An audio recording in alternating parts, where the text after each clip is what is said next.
အားလုံးပဲမင်္ဂလာပါဒီလာမဲ့၄လပိုင်းအတွက်အင်္ဂါသားမိအတွက်တလစာဟောစမ်းလေးဝေမျှပေးမှာဖြစ်ပါတယ်အခြေအိမ်တော်ရေးစီးပွားရေးငွေကြေးလောက်ကပညာရေးသားမိကန်ကအစုံနေအောင်လေးကြည့်ပေးမယ်ပြီးတော့ရင်ဗီဒီယိုရဲ့နောက်မှာကျွန်တော်ရတရားလေးလေးပေးမယ်ဒီရတရားလောက်ထားမယ်ဆိုရင်အင်္ဂါသားမိတွေဒီ၄လပိုင်းမှာကံကောင်းခြင်းတွေကိုယ့်စီကိုရောက်ရှိလာမှာဖြစ်ပါတယ်ရတရားကိုတော့ဖျောင်းလုပ်ပေးပါလို့ကျွန်တော်ကအကြံပြုချင်ပါတယ်ကဲဒါဆိုရင်ကျွန်တော်တူကြည့်ကြအောင်ခင်ဗျာငွေကြေးဥစ္စာပစ္စည်းနဲ့ပတ်သက်ပြီးတော့တော်တော်လေးတတိထားရမယ်ကာလထဲမှာရှိနေပါတယ်ငွေချီးတာတွေအာမခံပေးတာတွေတစ်ဖက်လက်နဲ့ချီးပေးတာတွေလုံးဝမလုပ်သေးတဲ့ကာလထဲမှာရှိပါတယ်ကိုစုဆောင်ထားတဲ့ငွေကြေးတွေကလည်းချီးမယ်ကားမယ်ဆိုရင်လုံးဝပြန်မရတာတွေပြန်မဆက်တော့တာတွေကြုံတွေ့နိုင်ပါတယ်ဒါကြောင့်မို့မိတ်ဆွေတွေတတိထားရမှာကငွေကြေးတွေအဆင်ပြေခြင်းနဲ့ကိုယ့်လက်ထဲမှာငွေတွေရှိနေတယ်ဆိုရင်ဘယ်သူကိုမှမချီးပါနဲ့လို့ပဲရေုံဆုံးအကြံပြုချင်ပါတယ်အရန်ကောင်းတာကတငယ်ချင်းကံမိတ်ဆွေကံနဲ့ပတ်သက်ပြီးတော့အရန်ကောင်းနေပါတယ်တငယ်ချင်းတွေမိတ်ဆွေတွေအကျိုးပေးမယ်ကာလထဲမှာရှိပါတယ်ရက်ဝေးရတငယ်ချင်းတွေနိုင်ငံခြားကတငယ်ချင်းတွေမိတ်ဆွေတွေအကူအညီထောက်ပံ့ကောင်းကြောင်းကို့မှာလောက်ကန်တွေစင်ပြေတာတွေကိုယ့်ရဲ့အကြံစီတွေအောင်မြင်တာမျိုးတွေကြုံတွေ့နိုင်ပါတယ်ရက်ဝေးကတငယ်ချင်းတွေမိတ်ဆွေတွေကအကျိုးပေးမယ်ဆိုတဲ့ကာလထဲမှာရှိတယ်ဒီတစ်ချက်လည်းအရန်ကောင်းပါတယ်အထူးထိထားရမှာကမိသားစုရေးနဲ့ပတ်သက်တာဒီကနမိတ်ကိုမြောင်ကြည့်ပါဒုံနမိတ်ဖြစ်တယ်လူတွေကခိုက်ရန်ဖြစ်ပွားနေတယ်ဆိုနမိတ်ထုမှာရှိတယ်မိတ်ဆွေတို့ရဲ့မိသားစုရေးကိုပတ်သက်ပြီးတော့တတိထားပါခူးဆိုင်ပါလို့ပဲကျွန်တော်ကအကြံပြုချင်ပါတယ်ကိုယ့်ရဲ့အတွင်းရေးတွေကိုဘယ်သူမှဆောက်မပြောပါနဲ့ဘေးကလူတွေအတွက်ကြောင့်ပတ်ဝန်းကျင်ကလူတွေအတွက်ကြောင့်ကိုယ့်ရဲ့မိသားစုမှာစိတ်ဝင်တွေကွဲသွားတတ်ပါတယ်အဲ့လိုစိတ်ဝင်ကွဲပြီးတော့ပြဿနာတွေများလာနိုင်ပါတယ်ဒါကြောင့်ဘေးစကားတွေနားမထောင်နဲ့ဘေးစကားတွေနားမယောင်နဲ့ကိုယ့်ရဲ့အတွင်းရေးတွေကိုအပြင်လူကိုမပြောပြနဲ့အဲ့လိုမျိုးဆိုရင်တော့ကိုယ့်ရဲ့မိသားစုရေးတွေကအဆင်ပြေသွားမှာဖြစ်ပါတယ်မဟုတ်ဘဲနဲ့ခဏကကျွန်တော်ပြောတဲ့အချက်တိုင်းလိုက်လုပ်နေမယ်လိုက်ပြောနေမယ်ဆိုရင်တော့မိသားစုတွေကနော်ပြိုကွဲသွားမယ်ပြိုလဲသွားမယ်ဆိုရင်နမိတ်တစ်ခုမှရှိပါတယ်တော်တော်လေးသတိထားရမယ်ကာလတွေမှာရှိနေပါတယ်အိမ်ချမ်းမြေနဲ့ပတ်သက်ပြီးတော့အင်္ဂါသားရီတွေအရန်ကောင်းတာတစ်ခုကနေရာကောင်းတွေရရှိတာမျိုးအိမ်ကောင်းတွေရရှိတာမျိုးတွေတော့ကြုံတွေ့နိုင်ပါတယ်တခုတည်းထားရမှာကစာချုပ်စာတမ်းနဲ့ပတ်သက်တဲ့ကိစ္စတွေအမှားယွင်းတွေဖြစ်ပြီးတော့ပြဿနာတွေရင်ဆိုင်ရတတ်ပါတယ်အကောင်းဆုံးကတော့နော်ဒီပြဿနာတွေမဖြစ်ရအောင်နော်ဒီလထဲမှာအင်ချန်ပီနဲ့ပတ်သက်ပြီးတော့ဝယ်တာတွေရောင်းတာတွေမလုပ်ရင်တော့အကောင်းဆုံးပါပဲနေရာကောင်းရရှိတယ်ဆိုပေမဲ့စာချုပ်စာတမ်းပတ်သက်ပြီးပြဿနာများနိုင်တယ်ဆိုတော့နော်အာယုံနောက်တဲ့စိတ်ရှုပ်ရတယ်ဒါကြောင့်မို့အင်ချန်ပီနဲ့ပတ်သက်မယ်ဆိုရင်တတိထားပါဂရုစိုက်ပါမဖြစ်နေဝင်မယ်ရောင်းမယ်ဆိုရင်လေစာချုပ်စာတမ်းနဲ့ပတ်သက်ပြီးတော့ဂရုစိုက်ပါလို့ပဲကျွန်တော်ကအကြံပြုချင်ပါတယ်လူငယ်တွေသိချင်တဲ့အချီနဲ့ပတ်သက်တာအချီကတော့အရန်ကောင်းတယ်နော်မမျော်လင့်ထားပဲအိမ်အောင်ကြားနိုင်ကိန်းလည်းရှိပါတယ်တခုတည်းထားရမှာကပတ်ဝန်းကျင်ရစကားတွေကိုနားမထောင်ပါနဲ့နားမရောက်ပါနဲ့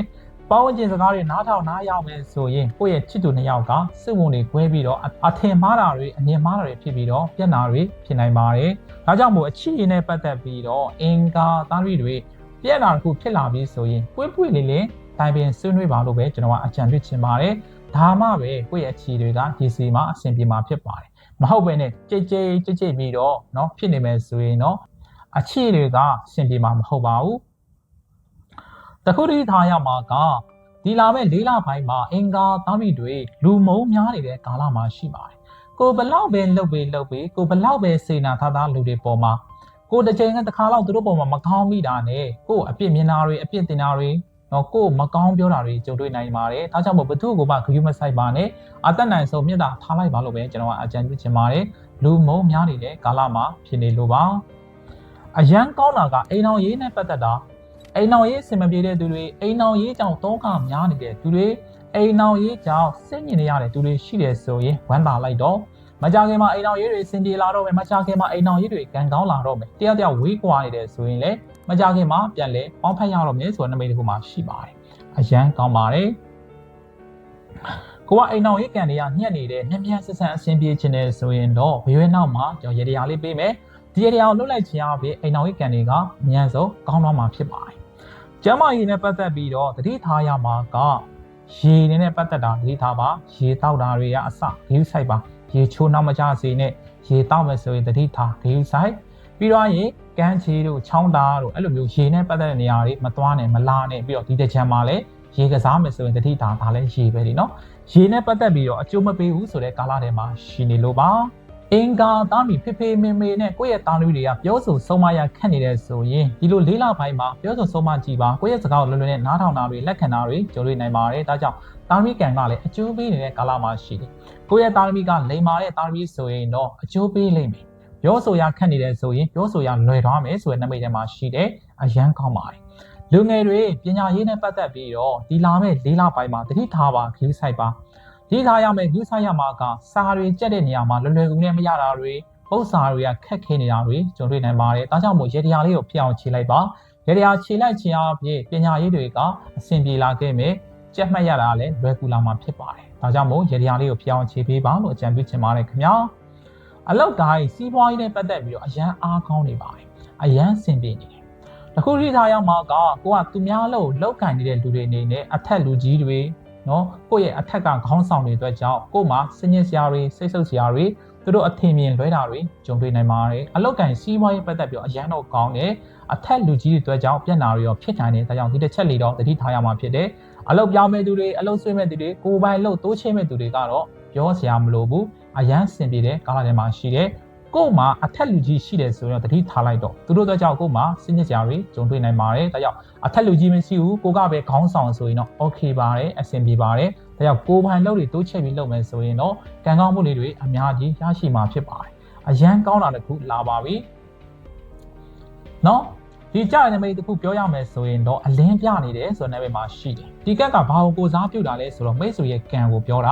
ာမိတ်ဆွေကမကြခင်မှာကံနဲ့ပတ်သက်ပြီးတော့ငွေတွေဝင်လာဖို့ရှိပါတယ်ဒါကြောင့်ကံကောင်းတဲ့နံပါတ်က9ပါတဲ့နံပါတ်တွေ10ပါတဲ့နံပါတ်တွေ2ပါတဲ့နံပါတ်တွေကအကျိုးပေးနေပါတယ်ဒီလိုနံပါတ်တွေကိုရွေးချယ်ပြီးတော့စမ်းသပ်ကြည့်ပါလို့ကျွန်တော်အကြံပြုချင်ပါတယ်ကံကောင်းနေတဲ့အရောင်ကအ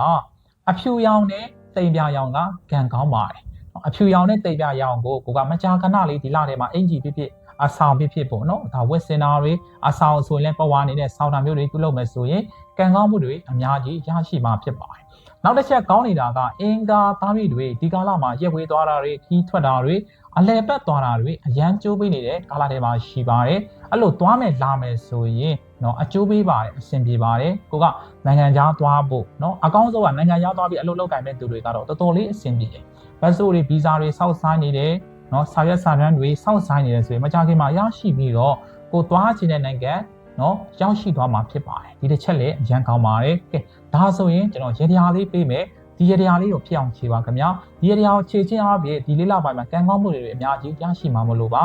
ဒီလေးလပိုင်းမှာအဆင်ပြေအောင်မြင်ဖို့အတွက်ကိုနေတဲ့အိမ်မှာတပြေပန်း3ခက်ကိုကတ်လူတန်းပေးရမှာဖြစ်ပါတယ်စီမီက4တိုင်းတပြေပန်းက3ခက်ကိုကြကြနနလေးကတ်လူတန်းပေးပါအဲ့လိုလူတန်းချင်းအားဖြင့်ဘယ်လိုကိစ္စမဆိုအောင်မြင်သွားမှာဖြစ်ပါတယ်ဒုတိယတစ်ချက်နော်ကိုယ့်ရဲ့ပတ်ဝန်းကျင်မှာရှိနေတဲ့နွမ်းပါတဲ့သူတွေအသက်ကြီးတဲ့သူတွေကိုစားစရာတော့၎င်းအဝတ်ထည်တော့၎င်းလှူဒန်းပေးလိုက်ပါအဲ့လိုလှူဒန်းခြင်းအဖြစ်လေကိုယ့်ရဲ့ငွေကြေးဥစ္စာပစ္စည်းတွေတစ်စိမ်ထိုးတိုးတက်အောင်မြင်တော့မှာဖြစ်ပါတယ်ကံတွေပွေလက်တွေပွေတော့မှာဖြစ်ပါတယ်မိတ်ဆွေတွေအကျိုးပေးနေတဲ့ဂါရာကမင်္ဂလာတုပ်ကိုတရက်ကို6ခေါက်တိတိရွတ်ဆိုပါအဲ့လိုရွတ်ဆိုခြင်းအဖြစ်ကံကောင်းမှုတွေအများကြီးရရှိမှာဖြစ်ပါတယ်ဒီရတရားလေးတွေကိုဖြစ်အောင်လေးခြေပေးပါလို့ကျွန်တော်အကြံပြုချင်ပါတယ်ရတရားတွေဂါရာတွေကလည်းငွေကြေးကုန်ကျစရိတ်တွေတိတ်မရှိပါဘူးဒီရတရားကိုတစ်ချိန်တစ်ခါလောက်ခြေခြင်းအားဖြင့်ဒီလာမဲ့၄လပိုင်းမှာအင်္ဂါသားတွေကံကောင်းခြင်းအများကြီးရရှိမှာဖြစ်ပါတယ်ရေုံကြီးနဲ့ခြေပါလို့ပဲကျွန်တော်အကြံပြုချင်ပါတယ်ဂါရာတွေရတရားတွေနော်အဲ့ဒါတွေကမိတ်ဆွေယုံကြည်မှုပေါ်မှာ80လောက်တက်ရောက်မှုရှိပါတယ်ဒါကြောင့်မို့ရေုံကြီးနဲ့လုပ်မယ်ဆိုရင်အောင်မြင်မှုတွေအများကြီးရရှိမှာမလို့ပါကျုံမိတ်ဆွေတွေဒီဗီဒီယိုမြင်တာနဲ့ share ဝင်များခြင်းလုပ်ဖို့မေ့ပါတယ်ခင်ဗျာကိုလိုမျိုးပဲခက်ခဲနေတဲ့သူတွေကြက်တဲနေတဲ့သူတွေမြင်တွေ့သွားလို့သူတို့တွေကရေတရားလိုက်ချေလို့အဆင်ပြေသွားမယ်ဆိုရင်မိတ်ဆွေတွေတဲ့ကထပ်တူကုလို့ရမှာဖြစ်ပါတယ်သူများရဲ့အကျိုးလိုလားမယ်ဆိုရင်ကိုယ့်ရဲ့အကျိုးကလည်းအများမကြာရောက်ရှိလာမှာဖြစ်ပါတယ်ကျုံမိတ်ဆွေတွေနှစ်အစနှစ်ဆုံးကောင်းတဲ့နမိတ်ကောင်းတော့တဲ့ကောင်းတော့ငွေချင်းနဲ့ပြည့်စုံပြီးပျော်ရွှင်တော့မိသားစုပွားပျော်ရွှင်တော့ချစ်သူပွားတွေပိုင်ဆိုင်နိုင်ပါစေလို့ဆုမကောင်းတောင်းပေးပါတယ်နောက်နေ့မှာပြန်လည်ဆုံတွေ့ကြပါမယ်ဆွေးနွေးချမ်းမြေ့ကြပါစေခင်ဗျာ